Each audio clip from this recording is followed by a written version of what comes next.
Hi guys, Mahesh from శాంతపేష్ డిఎస్సికి సంబంధించి కనీ విని ఎరగని రీతిలో మనకు దరఖాస్తు అయితే రావడం జరిగింది. ఎస్టర్డేతో మనకు ఆన్లైన్లో మనీ పేమెంట్ అనేది ముగిసిందనమాట. ఒక్కొక్క దరఖాస్తుకి 500 రూపీస్ అనేది మనకు మనీ పేమెంట్ అనేది స్వీకరిస్తున్నారు. సో ప్రభుత్వానికి సంబంధించి మనకు 6 లక్షలకు పైనే మనకు మనీ పేమెంట్స్ అయితే అభ్యర్థి నుంచి ఇవ్వడం అయితే జరిగింది. సో ఇప్పుడు మనకు ఆ యొక్క మనీ పేమెంట్ అనేది ముగిసింది కాబట్టి ఆన్లైన్లో అప్లికేషన్ సంబంధించి చేయడానికి ఈరోజు అర్ధరాత్రి వరకు మాత్రమే సమయం అనేది ఉంది. సో ఇప్పటివరకు వచ్చిన దరఖాస్తు సంఖ్య చూసినట్లయితే 5,65,833 మంది మనకు దరఖాస్తు అనేది సమర్పించారు. సో వీటికి సంబంధించిన పూర్తి ఇన్ఫర్మేషన్ ఇక్కడ వీడియోలో చూద్దాం. ఈనాడులో వచ్చిన కథనం చూస్తే డిఎస్సి దరఖాస్తులు 5,65,000, ముగిసిన దరఖాస్తు చెల్లింపు గడువు, దరఖాస్తు సమర్పణకు నేటి అర్ధరాత్రి వరకు సమయం. డిఎస్సి 2018కు శనివారం సాయంత్రం వరకు 5,65,833 దరఖాస్తులు అందాయని పాఠశాల విద్యాశాఖ కమిషనర్ సంధ్యారాణి తెలిపారు.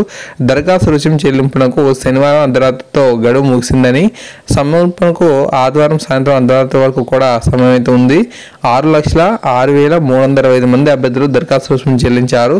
దరఖాస్తు సమర్పించిన వారిలో 16,000 మంది అభ్యర్థులు తమ ఉపాధ్యాయ అర్హత పరీక్ష హాల్ టికెట్ నంబర్లను దరఖాస్తు తప్పుగా నమోదు చేశారు. ఈ అభ్యర్థులు డిఎస్సి దరఖాస్తులో తమ వివరాలను సరిచూసుకొని సర్దుకోవాలని వారికి సంక్షిప్త సందేశాలు కూడా పంపారు. ఆదివారం సాయంత్రంలోగా హాల్ టికెట్ల వివరాలను సరిచేసుకునేందుకు అవకాశం కల్పించారు. టెట్ హాల్ టికెట్ నంబర్లు పాఠశాల విద్యాశాఖ వద్ద ఉన్న డేటాతో సరిపోలుతోనే డిఎస్సి హాల్ టికెట్లు జారీ చేశారు. ఏ డిగ్రీ చేసిన వారైనా బీఈడీ చేసి ఉంటే దరఖాస్తుని చేసుకోవచ్చని వెసులుబాటు కల్పించడం, హెచ్జిటి పోస్టులకు బీఈడీ చేసిన వారికి కూడా అర్హత కల్పించడంతో దరఖాస్తు సంఖ్య భారీగా పెరిగింది.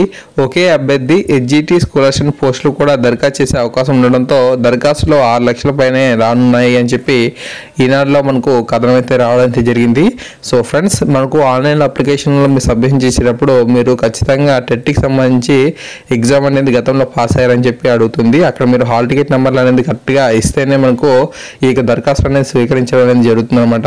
ఒకవేళ మీరు టెట్కి సంబంధించి హాల్ టికెట్లు అనే నెంబర్స్ అనేవి తప్పుగా ఇచ్చినట్లయితే ఆ యొక్క అప్లికేషన్స్ అని స్వీకరించడం లేదు. ఒకసారి మీరు అఫీషియల్ వెబ్సైట్లో మనకు ప్రీవియస్ టెట్కి సంబంధించిన హాల్ టికెట్స్ని డౌన్లోడ్ చేసుకునే అవకాశం అనేది ఉంది. అక్కడ నెంబర్ ఉంటుంది.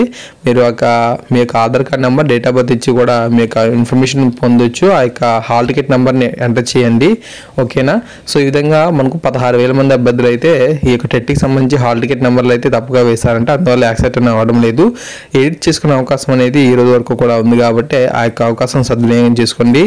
ఇంకా సాక్షిలో వచ్చిన కారణం చూద్దాం. డిఎస్సి 2018కి శనివారం సాయంత్రం వరకు మొత్తం 5,65,833 దరఖాస్తులు అయితే అందాయని పాఠశాల విద్యా కమిషనర్ కె సంధ్యారాణి తెలిపారు. 6,06,325 మంది పైగా ఫీజు చెల్లించగా 5,65,833 దరఖాస్తులు అయితే మాత్రమే వచ్చాయని శనివారం పట్ల పేర్కొన్నారు.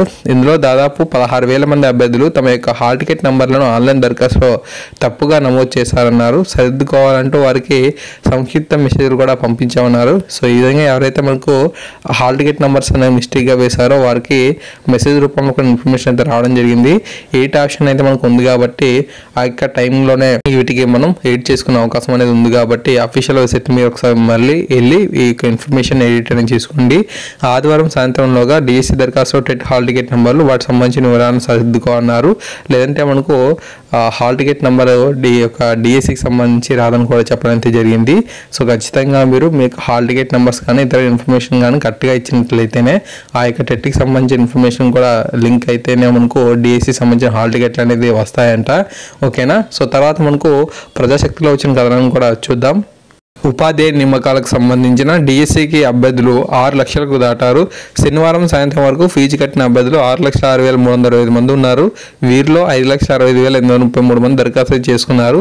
ఫీజు గడువు శనివారంతో ముగిసింది. దరఖాస్తుకు ఆదివారంతో గడువు ముగియనుంది. ఇప్పటి వరకు దరఖాస్తు చేసుకున్న అభ్యర్థుల్లో 16,000 మంది టెట్ హాల్ టికెట్ నంబర్లను ఆన్లైన్లో దరఖాస్తులో తప్పుగా నమోదు చేశారని పాఠశాల విద్యాశాఖ కమిషనర్ కె సంధ్యారాణి గారు ఒక ప్రకటనలో తెలిపారు. దరఖాస్తుని సర్దుకోవాలని అభ్యర్థులకు సందేశాలు పంపించామన్నారు. ఆదివారం సాయంత్రంలోగా వివరాలు సరిచూసుకోవాలని సూచించారు.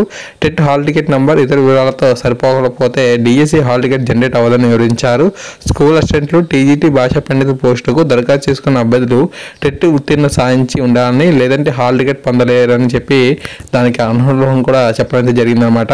ఓకేనా ఫ్రెండ్స్? ఈ విధంగా మనకు ఇన్ఫర్మేషన్ అయితే ఉంది. అయితే చూడండి ఫ్రెండ్స్, మనకు చాలా మంది కూడా స్కూల్ అసిస్టెంట్ కానీ టీజీటీ కానీ లాంగ్వేజ్ పండితులకి అప్లై చేసేటప్పుడు మీరు ఖచ్చితంగా గతంలో టెట్ అనేది పాస్ అయి ఉంటేనే మాత్రం అప్లై చేయాల్సిన అవసరం అయితే ఉండింది. ఓకేనా. సో ఆల్రెడీ మనకు ఆన్లైన్ అప్లికేషన్స్ కూడా క్లోజ్ అయ్యాయి కాబట్టి మీకు ఈ విషయం అయితే చెప్తున్నాను.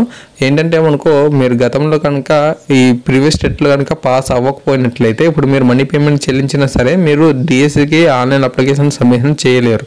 ఎందుకంటే రూల్ ప్రకారంగా ఈ స్కాలర్షిప్ కానీ లాంగ్వేజ్ పండిట్లు కానీ టీజీటీ పోస్టులు కానీ అప్లై చేయాలంటే ఖచ్చితంగా మీరు ఈ యొక్క గతంలో నిర్వహించిన టెట్ ఎగ్జామ్లో క్వాలిఫై అయ్యి ఉండాలి. అలా అయిన వరకు మాత్రమే ఈ యొక్క డిఎస్సిలో అవకాశం అయితే ఉంది.